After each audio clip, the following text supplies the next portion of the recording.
voici de retour pour la dernière conférence de la journée. Et pour la dernière conférence, encore une fois, quelque chose de très intéressant. On a Yann, diplômé du FBI, qui va nous expliquer comment avoir du discernement sur Internet. Vous pouvez l'applaudir chaleureusement, bien évidemment.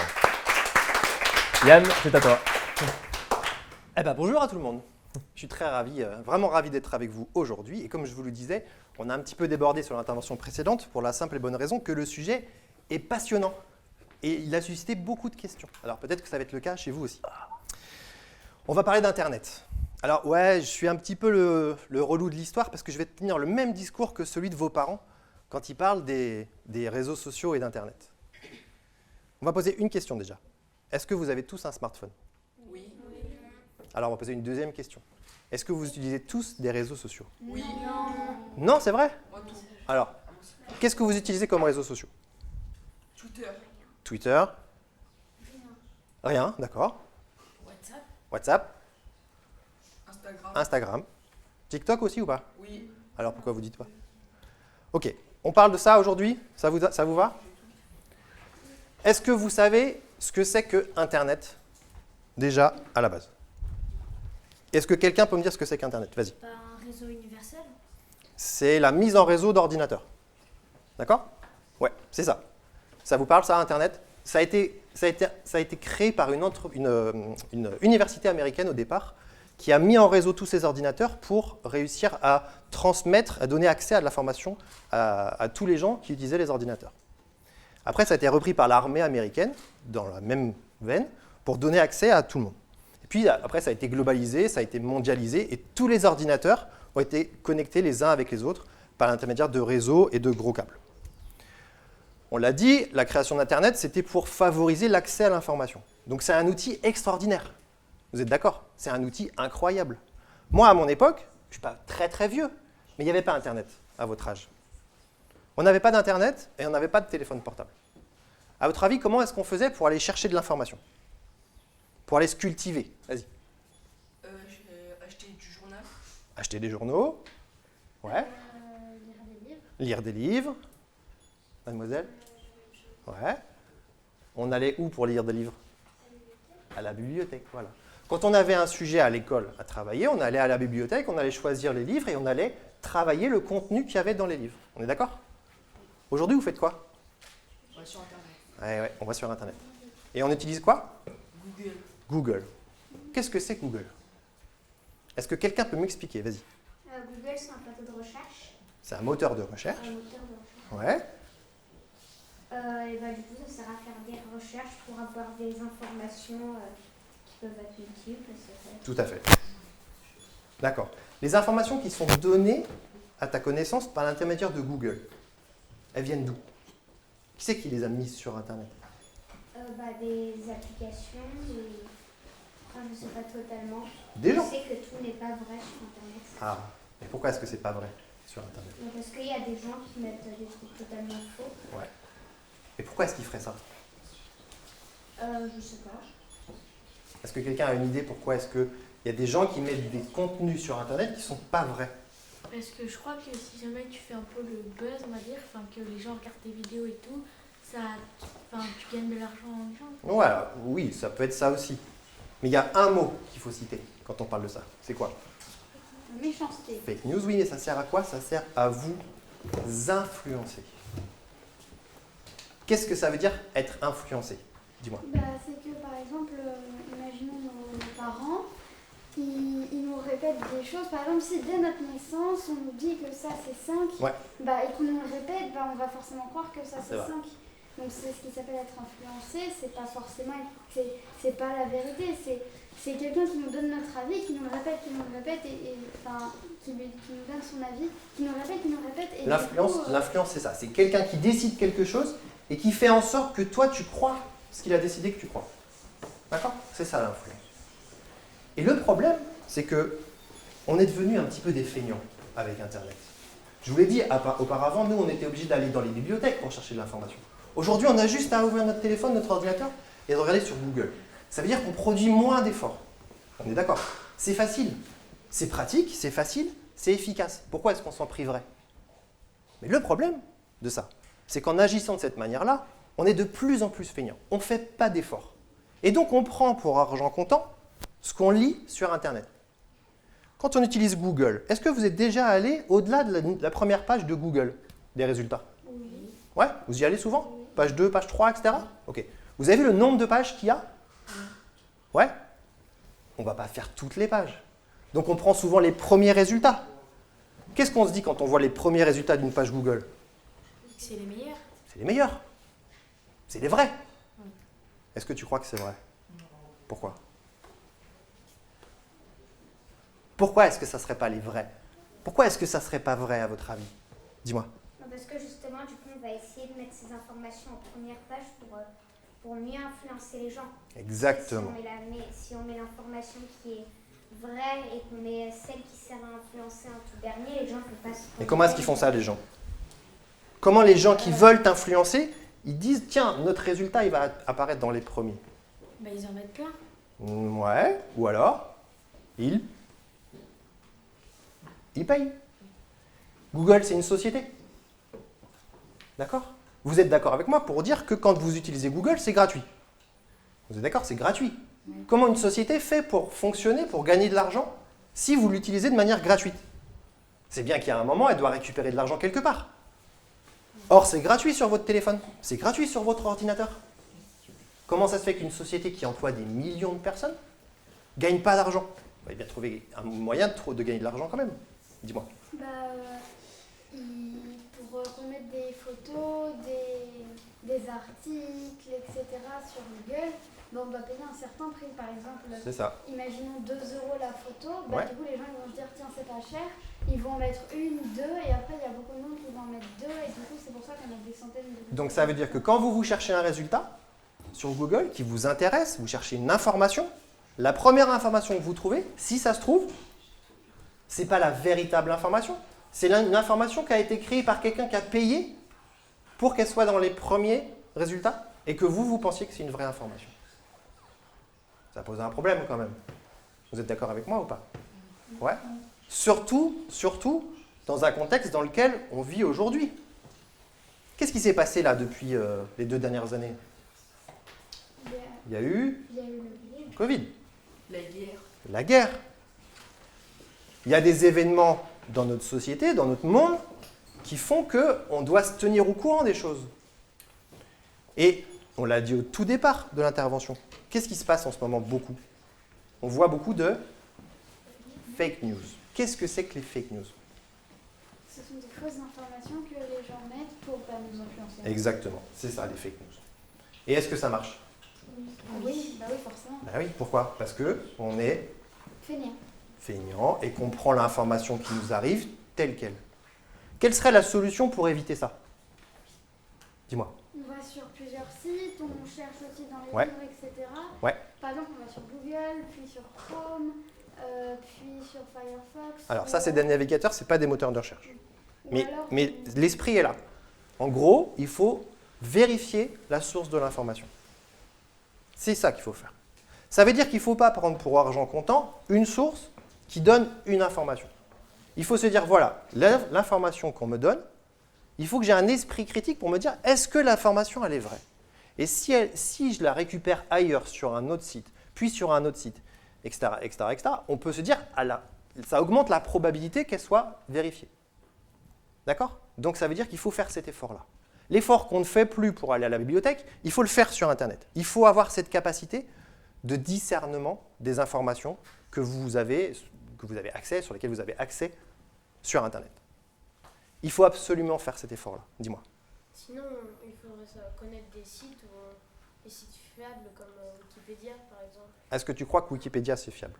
Ben, ouais. Ok. Qu'est-ce que c'est Wikipédia? C'est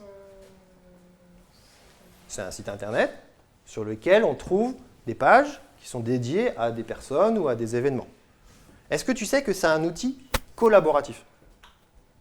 Ça veut dire que toi, si tu veux rajouter une page, une ligne sur une page Wikipédia, tu as le droit. Ça veut dire aussi que tu peux créer une page Wikipédia à ton nom, où tu vas mettre les informations que tu veux dessus. Alors, il y a un mécanisme de contrôle puisque c'est collaboratif. Ça veut dire que tous les gens, si toi, tu t'appelles comment? Romain. Tu décides de faire une page Wikipédia au nom de Romain. Et que tu dis que tu mesures 2,10 m et que tu fais 110 kg. Il y a tes petits copains qui vont voir la page en question et ils vont rajouter « Non, c'est pas vrai, Romain, il ne mesure pas 2,10 m et il ne fait pas 110 kg. » Donc, il y a un phénomène de contrôle, d'accord? Mais il n'y a pas un organisme qui contrôle ce qui est sur Wikipédia. Donc, il faut faire attention. On est d'accord? On a parlé d'Internet, on a parlé des applications, on a parlé des informations. Est-ce qu'il y a aujourd'hui dans notre société un événement qu'on traverse qui fait aussi, qui nous oblige à avoir un esprit critique? Dis-moi. La guerre en Ukraine. Ouais, la guerre en Ukraine. Pourquoi? Parce qu'il y a beaucoup de monde qui disent plein de choses, qui inventent des événements.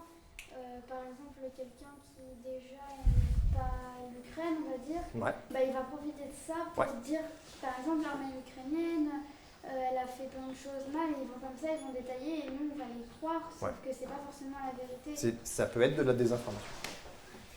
Ça peut être de la désinformation. Donc ça veut dire qu'un outil qui était fantastique au début, aujourd'hui, il est détourné de son utilisation. Et que si on ne fait pas l'effort d'avoir un esprit critique et de faire preuve de discernement quand on utilise ces outils-là, on tombe dans un piège. Vous êtes d'accord avec moi? Vous êtes d'accord avec moi? Ouais. Bon. Eh bien ça, ce phénomène-là, vous l'avez aussi sur les réseaux sociaux. Est-ce que vous savez ce que c'est qu'une bulle de l'information? Est-ce que ça vous parle? Vous ne savez pas? Je vais vous le dire ce que c'est. Quand vous installez Instagram, ou quand vous installez TikTok, vous dites à l'application, moi, ce qui m'intéresse, c'est comment ton prénom? Wendell. Gwendal, un breton. Moi, ce qui m'intéresse, Gwendal, c'est le cheval, les photos de cheval. J'adore les chevaux. Eh bien, l'application, son algorithme, derrière, elle entend ce que tu lui dis et elle va te donner ce que tu veux, parce que c'est le principe. Eh bien, pour l'information, c'est pareil. Si vous allez voir sur Internet et que vous cherchez une information, l'algorithme qui est derrière l'application, elle va vous renvoyer uniquement les informations qui vont vérifier, qui vont vous faire croire que ce que vous cherchez, c'est vrai. Il n'y aura pas les informations qui ont tendance à dire le contraire. Ça veut dire que votre esprit critique n'est jamais sollicité.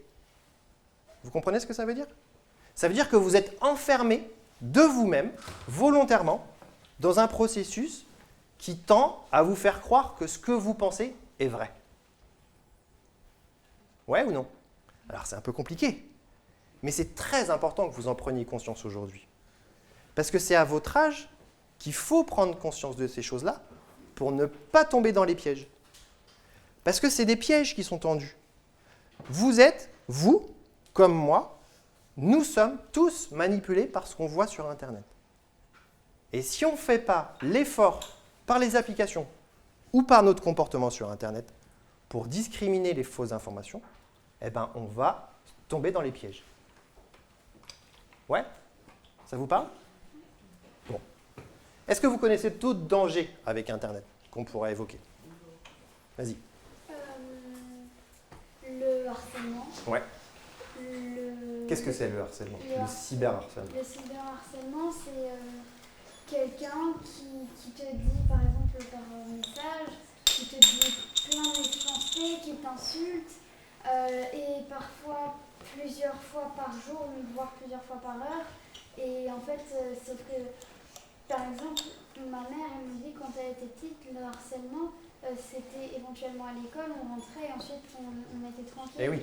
Et là, par contre, maintenant, on Ah oui, tu as ton téléphone dans ta poche. Bah oui, Donc ça te poursuit jusqu'à chez toi. Ouais. Et où que tu sois, en fait, ça te poursuit. Et il y a aussi un autre problème sur ça. C'est que comme c'est sur Internet, c'est ineffaçable, tu ne peux pas l'enlever, et tout le monde peut y avoir accès. Donc ça multiplie par 10, 20, 100 la nuisance que ça provoque. Ouais ou non? Oui. Ouais. Et en plus de ça, quand on est caché derrière Internet, on n'a pas besoin d'être courageux. Hein. Quand il n'y avait pas Internet, il fallait être courageux pour aller dire à l'autre en face ce qu'on pensait de lui. Là, c'est tellement facile. C'est tellement facile, on est derrière notre clavier. On risque rien. En plus, souvent, c'est derrière un pseudo. Donc, on ne sait pas qui c'est. Donc, ce comportement-là, cette anonymisation-là, elle favorise des comportements qui sont très dangereux, très nuisibles. Qu'est-ce qu'il faut faire pour éviter d'avoir d'être victime de ce genre de choses, à votre avis? Vas-y. Ah bah, faut éviter les réseaux, faut éviter tout ça. Est-ce qu'on peut vraiment éviter les réseaux? Bah, pas trop. Ah, c'est compliqué. Hein. Moi, j'aime pas ça, mais mes parents arrêtent pas de me dire qu'un jour, je tomberai dedans. J'aurais préféré qu'ils te disent que c'est bien que tu tombes pas dedans. Oui, bah, ils me disent ça, mais aussi ils me disent qu'un jour, je vais sûrement tomber dedans. Ah, bah, si tu peux éviter, ça serait pas mal. Ouais. Faut en parler. Ouais. Quand on commence même à, par exemple, nous voler nos affaires, même si les gens disent ah c'est bon, c'est pour rigoler, il faut quand même en parler parce que, imaginons, ces mêmes personnes peuvent continuer et même, en fait, c'est ce qui m'est arrivé quand il y a plein de petites choses, sauf qu'à la fin on craque et les autres disent mais pourquoi tu fais ça? C'était qu'un petit truc, sauf qu'en fait c'est plein de petits trucs Accumulés. qui font qu'à un moment on craque. Bien sûr. Et puis surtout, il faut faire attention à ce que vous-même, vous mettez sur vous, sur Internet, sur les réseaux sociaux. Est-ce que c'est vraiment obligé d'étaler toute sa vie sur TikTok ou sur Instagram? Est-ce qu'on est obligé de faire des photos constamment de ce qu'on fait, de ce qu'on mange, de là où on est, et de les publier sur Internet? Est-ce que vous pensez qu'on est obligé de faire ça? Non. Qu'est-ce que ça apporte? La désinformation. Bah, ça, c'est sûr. Ça veut dire que Internet se nourrit de ces informations-là. Ouais, ça, c'est vrai. Mais imaginons, on prend une photo du resto, on dit moi je suis dans ce resto et qu'on est célèbre, on va dire célèbre sur les réseaux, bah, y a plein de gens qui habitent par exemple à côté. C'est un des effets négatifs, ça c'est sûr. Mais ça ne concerne pas tout le monde. Toi et moi, on n'est pas célèbres. Ouais. Donc en soi, ce n'est pas ça le vrai problème. Il faut que vous adoptiez un comportement qui tend à vous protéger vous-même sur Internet. Il ne faut pas céder à cette tentation, à ces besoins-là bizarres qu'on a de vouloir à tout prix diffuser sur les réseaux sociaux des informations qui nous concernent. Vous avez votre sphère privée, votre vie privée avec vos parents, avec vos amis. Internet n'a pas besoin de connaître ça. Parce que si Internet connaît ces choses-là, les gens qui sont connectés les connaissent aussi. Ouais. Ouais. Les applications que vous utilisez. Tu utilises quoi, tu m'as dit? WhatsApp. WhatsApp? Vous connaissez WhatsApp? Oui. Ben, j'espère qu'il n'y a personne de WhatsApp qui va me regarder aujourd'hui. Parce qu'il faut arrêter d'utiliser WhatsApp. Il ne faut pas utiliser WhatsApp comme il ne faut pas utiliser Telegram, comme il ne faut pas utiliser Messenger. Il faut utiliser des applications qui respectent vos données. Toutes les applications qu'on a citées là, elles n'ont une seule vocation, à aspirer le contenu de vos données pour les revendre à des publicitaires ou à des sociétés qui vont venir vous donner de l'information ou des produits que vous n'avez pas besoin. Ou aussi, ils peuvent prendre nos trucs personnels, Vos données. nos données, Ouais. et en fait, après, ils les revendent. Ouais. Et ces gens, ils peuvent faire du mal avec ça, Ouais. parce qu'ils peuvent les diffuser, ils Bien peuvent sûr. les revendre après. Bien sûr. Et ils peuvent s'en servir contre nous pour nous faire du chantage. Exactement. etc. C'est pour ça qu'il faut choisir les outils avec lesquels vous allez sur Internet. Les applications que vous utilisez, les moteurs de recherche que vous utilisez, et il faut que vous adoptiez un comportement méfiant. Il ne faut pas faire confiance tout le temps à la technologie et aux outils que vous utilisez. Là encore, il faut se renseigner de savoir si l'application que vous utilisez, elle est respectueuse ou pas de vos données. Est-ce que vous avez déjà lu les conditions générales d'utilisation d'une application? Oui. Oui. Est-ce que vous avez vu comment l'application vous demande l'autorisation d'avoir accès à tout votre téléphone, tous vos contacts, tous vos numéros de téléphone, toute votre vie, l'application, elle l'aspire et elle s'en nourrit. Il faut cultiver ce droit à la vie privée. C'est fondamental. Il faut que vous arriviez à trouver cet équilibre entre la pression sociale qui vous oblige à utiliser un petit peu les réseaux et la sphère privée qu'il faut protéger au maximum. D'accord? Ouais? Bon. Est-ce que vous avez des questions sur Internet ou sur les réseaux ou sur ce genre d'application dont on a parlé? Vas-y. Votre métier, c'est de mettre en garde les gens comme Oui. ça. Et Mon métier, c'est de faire ça. Parce que votre génération, ça va être les adultes de demain. Et qu'il faut à tout prix qu'on fasse attention au comportement d'aujourd'hui pour ne pas qu'il soit nocif à l'avenir. et pour vous protéger. Mais WhatsApp, c'est pas forcément un réseau Non, social. c'est une application de messagerie. Oui, parce que quand tu peux mettre tes photos sur WhatsApp, Ouais. mais c'est que pas tous tes contacts, c'est que la personne à qui tu l'envoies. Ouais. Alors que Instagram, il y a tout le monde qui peut voir. Qu'est-ce qu'il y a derrière WhatsApp? C'est quoi WhatsApp? Tu peux parler avec des gens. C'est une société privée qui fait de l'argent. Tu crois qu'elle fait de l'argent comment, WhatsApp? Ben, toutes les données que tu donnes à travers l'application, la société, elle les prend et comme on disait tout à l'heure, elle les revend à quelqu'un d'autre pour que ce quelqu'un d'autre vienne te proposer des produits. Tu vois? Ça veut dire que spontanément, il y a un dicton quand on utilise Internet. On dit, quand c'est gratuit, c'est toi le produit. Ça, vous comprenez ce que ça veut dire? Ça veut dire que vous pensez que c'est gratuit, et en fin de compte, vous payez très très cher. Mais vous ne vous en rendez pas compte. Ouais? Mais sur le message, ça ne prend pas les données. Sur message, sur les SMS? Oui. Ouais, c'est un peu moins. Mais ton opérateur, il y a pas mal de choses qui sont entre toi et l'opérateur qui ont une trace de ce que tu écris. D'accord? Est-ce que vous avez d'autres questions? Ok? Oui, on peut le dire. Merci. Alors, merci Yann. Je t'invite juste à Ouais. t'asseoir 2 petites minutes parce qu'on avait des petites questions sur YouTube. Ouais. Alors, notamment, la première question, c'est est-ce que tu as des conseils ou des astuces, tu en as déjà donné pas mal, pour avoir une empreinte sur le web qui est assez propre, assez claire, nettoyer, on va dire, son image, soigner son image en ligne? Je suis surpris que ce soit toi qui me poses cette question-là. Alors justement, ce n'est pas moi qui la pose, moi je suis plus de l'autre côté. Alors moi, je pense que toi, tu as, à mon avis, beaucoup plus les réponses que moi à ce sujet-là. Ça dépend, parce que moi je suis dans une utilisation très commerciale, on va dire, des réseaux sociaux. Et c'est vrai par contre que finalement, je ne mets pas tant que ça ma vie privée, moi, sur les réseaux sociaux. Donc c'est pour ça que c'est très intéressant. Est-ce que, je sais pas, il y a des sites ou autres pour voir en effet notre santé en ligne, je sais pas. Ouais. Alors, la question pour YouTube, je pense que c'est un vrai problème, puisque là encore, les utilisateurs de YouTube s'enferment dans cette bulle de filtre-là, en allant chercher des sujets qui les intéressent, uniquement qui les intéressent. Et donc l'algorithme derrière les nourrit uniquement avec ce qui les intéresse. Donc là, quand on parle des photos de chevaux, ça ne présente aucun intérêt, Ouais, ça bien c'est sûr. sûr. Mais quand on parle d'information, quand on va chercher de l'information sur la guerre en Ukraine, sur le Covid ou sur d'autres sujets qui sont un petit peu sensibles, là ça pose un problème parce qu'on n'arrive pas à discriminer les informations Bien sûr. qui nous sont données. Et encore une fois, quand on a une certaine tendance à être feignant aujourd'hui, on les prend comme argent comptant et on n'a plus d'esprit critique.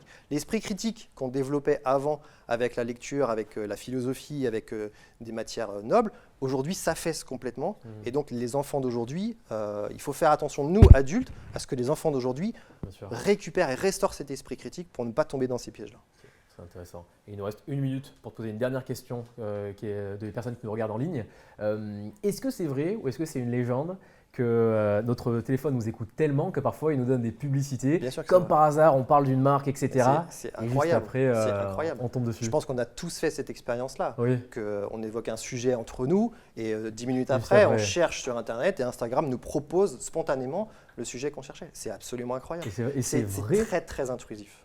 bah, carrément. C'est très intrusif. Parce qu'officiellement c'est illégal ça de faire Ah. cette écoute, etc. Non? Et c'est Bah, possible, matériellement c'est possible en Si tout cas. tu lis dans les conditions générales d'utilisation Ouais. des applications les petites lignes qui te disent est-ce que vous autorisez l'application à avoir accès à votre micro, Ouais, on dit ok. c'est pas illégal puisque tu as donné l'autorisation. Sûr. Yann, merci beaucoup. Je pense que vous pouvez encore une dernière fois bien applaudir. Merci les enfants. On approche donc vers la fin de cette journée. Donc les enfants, merci beaucoup. C'est la dernière fois que vous êtes ici tous réunis. On va libérer le plateau. J'espère que vous avez pris plaisir à suivre tous les conférenciers. On vous remercie encore une fois. Et pour les personnes qui sont en ligne, on se retrouve dans quelques instants pour la conclusion par Laurent Combalbert. Merci beaucoup. Vous pouvez disposer.